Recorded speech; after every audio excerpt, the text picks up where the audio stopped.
Peuple congolais, serviteur de l'Éternel, Shalom. Je viens vers vous ce jour en fonction de tout ce qui s'est dit dans les médias.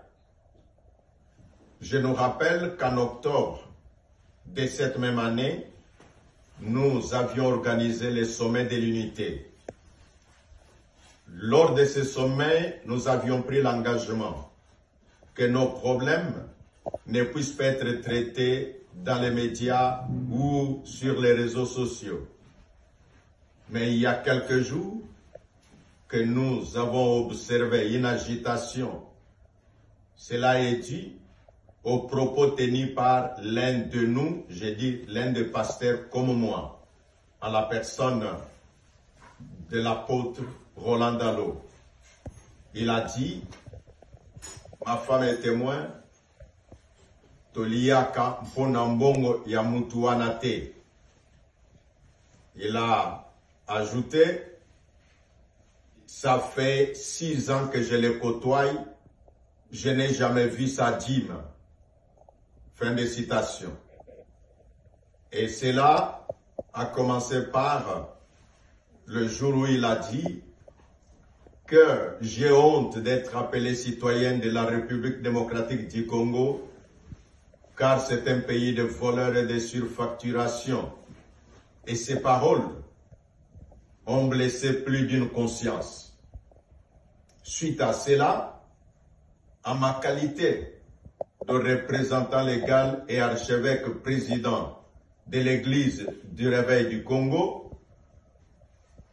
j'ai trouvé qu'il était nécessaire que j'appelle à l'unité, que j'appelle au calme, de manière à ce que tous nous puissions être respectueux des institutions.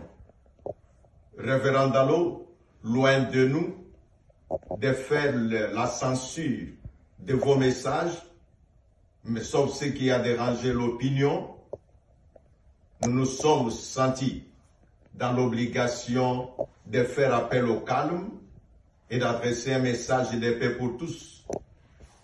Au président de la République, vous avez toute notre considération. Vous avez le respect de tous les pasteurs en République démocratique du Congo. Vous avez posé des actes que vos prédécesseurs n'ont pas posés, notamment la dédicace de notre pays entre les mains de l'Éternel, et des générations futures s'en souviendront. Nous disons également à la famille politique du chef de l'État que nous en appelons tous à la paix, que les pasteurs ne manquent pas du respect à l'autorité de la République, le premier citoyen de la République démocratique du Congo. Nous avons cité le président. Par là, nous disons également à nous-mêmes, comme pasteurs, que quand nous avons les micros, il est toujours nécessaire de savoir et nos exemples, de savoir et notre communication, que cela peut aller au-delà des 4 murs de notre Église, parce que nous sommes dans une période de médias. Aux États-Unis, où je me trouve en ce moment, plusieurs appels, les gens se demandent, qu'arrive-t-il au pasteur en République démocratique du Congo? Or, c'est une bénédiction d'avoir un président qui adore et qui confesse publiquement sa foi, qui respecte les hommes de Dieu. Partant de toutes ces réclamations, partant de toutes ces communications que nous avons eues et l'observation que nous-mêmes avons faite dans les médias, en cette qualité de leader, représentant des milliers de pasteurs en République démocratique du Congo et ailleurs, nous avons trouvé qu'il était de notre devoir d'en appeler au calme, d'en appeler à l'unité. Et donc, au président de la République, sentez-vous soutenu par les pasteurs. Sentez-vous soutenu dans votre vision. Ne vous sentez pas seul. Nous vous sommes très reconnaissants. et que par tout ce qui est arrivé, que nous puissions toujours nous retenir. Ne réglons pas nos problèmes dans les réseaux sociaux. Ne réglons pas nos problèmes dans les médias.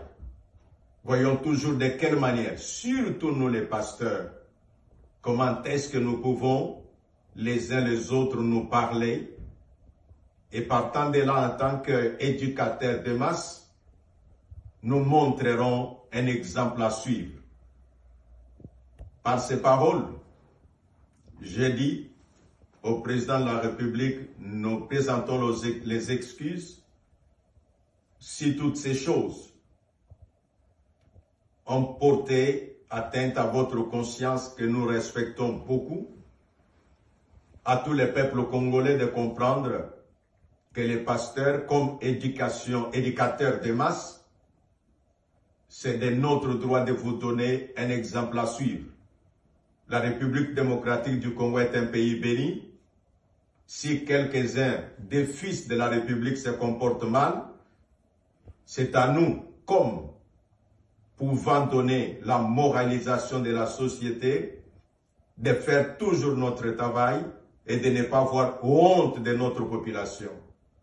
Que l'Éternel Dieu nous assiste tous, que la gloire de l'Éternel soit le partage de notre pays et que les institutions de la République soient bénies, que le peuple congolais soit béni, que l'Église en République démocratique du Congo soit bénie et que les serviteurs de Dieu que nous sommes, nous puissions trouver la